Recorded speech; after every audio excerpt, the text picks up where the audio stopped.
ప్రభుత్వాలు ఏజెన్సీ ప్రాంతంలో ఉన్నటువంటి ఏవైతే హక్కులు, ఏవైతే చట్టాలు, ఏవైతే రిజర్వేషన్లు ఉన్నాయనేది సవరణ చేయడానికి పూనుకున్నాయి.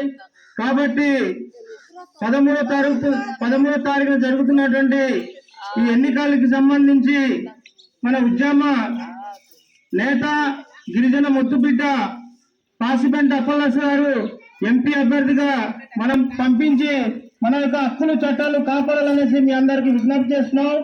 కాబట్టి మీరంతా చైతన్యంగా రేపు ఒక్కరోజు ఉంది, 13వ తారీఖున 6 గంటల నుండి ఎన్నికలు జరుగుతున్నాయి. కాబట్టి సుత్తి కొడలు చుక్క గుర్తుపై అత్యధిక మెజారిటీ ఓట్లు వేసి అప్పలరాజు గారికి పార్లమెంట్ పంపించాలని మీ అందరికీ కూడా ఆశిస్తూ ఈ అవకాశం ఇచ్చినటువంటి పెద్దలు అలాగే మేడం గారు వీళ్ళందరూ కూడా పేరు పేరు ధన్యవాదాలు తెలియజేస్తూ నేను ఇంతటితో ముగిస్తూ మేడం గారు మాట్లాడుతూ మనం చేస్తున్నాం.